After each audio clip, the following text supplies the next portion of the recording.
if I had a tagline for my life up until now, it'll be probably be like making things happen. So since we call it a tagline and it's a personal brand, I thought of having a little bit fun with it. So making things happen since 1998. I'm still in my 20s, not too old. So yeah. I come from the south of India, from this beautiful state called Kerala, and this is the last picture on my camera roll. Me looking at the great sunset just before boarding my flight to the UK. It's like I miss these sunsets, but I'm not complaining about the beautiful sunsets in Bristol as well. The only thing is that it's usually too grey here, and but yeah, I chose UK to do my master's, so no complaints. Uh, a bit about me. I'll, my full name is quite long, Vaishnav S. Kumar. You guys can call me Vaish. And I did my master's in economics, finance, and management in Bristol. Also a thing with alumni. And another thing about this particular picture is that this was the first picture that I took in Bristol. And the red sweater, I do have a lot of red sweaters. And so the person behind this red sweater is like cold to his bone, and behind that smile is a couple of teeth biting down to the cold. And I was underdressed for the September winter, and the sun fooled me. What I do now is like I work at a financial services company in Bristol called Hargreaves Lansdowne, and I work as an equity researcher. So my day-to-day looks like I like research about companies, how they're performing, write articles, and also talk about like the wider market and things like that. One anecdote about myself is that I've done like a whole lot of things in terms of academic and career, but one thing I really cherish doing is working in a Netflix film. So yeah, it's kind of offbeat. And I was a pretty passionate filmmaker during my teens, and I had this attitude of following through all my passions to the end. So that's what I did with this. And then I kind of decided to settle down with finance, hence took up my master's in the UK. So this is me working at Hargreaves Lansdowne. No, this is me doing my part-time job when I was in Bristol. So I did a total of 7 different part-time jobs, and one of this was working as a receptionist at Harborside Hostel. Apart from that, I worked as a packer at Amazon, a retail assistant at TK Maxx, and a whole lot of other jobs. And even I worked as a student content creator, like living my Netflix days again. So what I wanted to tell through this was that I did a lot of jobs, and they really added value to what I'm doing now. And more than that, I believe if I didn't take up the chance to come to the UK, I would have never got these experiences, this wide variety of experiences. So this was my first day at HL. So I still remember my first day at HL. I walked into the lobby with less than an hour of sleep because the day I joined HL was the day I submitted my dissertation. I was totally drowsy with bloodshot eyes. And thank God they didn't think that I was on something. It would have been like really, really detrimental for my career. But the fact is that my journey in HL was like a journey of progress.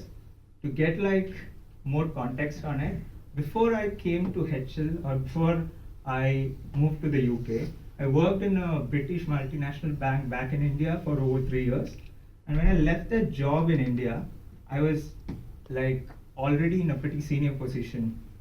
So when I moved to the UK, what happened was that I applied, I did a lot of job search and all that. And when I landed my first job at HL, I had to start at a very junior position. But my mindset was that you should take every opportunity that comes in your way and figure out how to do it. So this is one of my favorite pictures at HL. This was the last Christmas party we have been, and I'm sitting with my colleagues. So, like I told you guys, when I joined HL, I started at a very junior position, and within a span of 1 year, I got promoted into an investment consultant, and within a matter of 3 odd months from there, I got another promotion into a equity researcher. That's what I do now. So I got that job because all of these people in this table kind of believed in me that I would be able to do that. But if you think of it in a way, at every point of your life, someone should believe in you for your life to move further, right? But my thought on it is that for that someone to believe in you, you have to believe in yourself. Think of it in a way, like if I have to thank like a lot of people in my life for where I am now, but the real person I have to thank is myself to have that courage to board the plane to come over here. If it was not for me back then, I wouldn't have been standing in front of you guys speaking like this. And the Think Big experience. The fact is that Think Big has been one of the underlying reasons why I moved to the UK. If it wasn't for the scholarship, I wouldn't have boarded the flight in the first place. And more than that, I got the opportunity to work with diverse people and have a multicultural experience, which really helped me to gel my way through when I ended up in a corporate space. And believe me guys, meet as many people as you can, interact, understand cultures. It's gonna take you a long way in your career.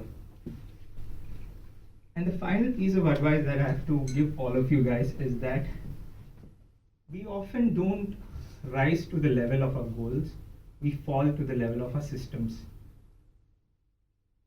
Expanding on this or thinking deeply about this, we can think of it in a way where everybody at the start of a 100 meters race has the same goal, which is to win the race. But if you really think about it, the person who truly wins the race is the person who has good systems in place and great preparation. I see like all of you guys in this room will have like great ambitions of landing the best job, building a great career. But all that, those are like really big ambitions and they do matter. But at the end of the day, what really matters is what systems you have in place to achieve it. Even though I was like juggling with a lot of jobs as well as doing my studies and making short films and stuff like that, I had a very robust system in place wherein I applied for jobs regularly. I scheduled time in my day where I applied and tracked jobs, had a very detailed Excel sheet to track all the progresses. I did make use of the career service the most. I paid 30,000 for it, so I made use of the career services. I ensured that I took up all the programs they offered. Some things to mention is the SME internships, they are very good. The iKeep program, the entrepreneurial certificate that you get from the career services, all these did add up to my job that I'm doing now in some way or the other. And one final thing I developed a thick skin towards rejections. So I did that by just detaching myself from the results. So if you think of it in a way, like when you're working towards something, what do you really have? The only variable that you have control of is your efforts, right? And results are something that you can never predict or you can't never work for. But if you really put your efforts in, which is the only variable you have control of, you'll end up being successful. That's all. Thank you guys.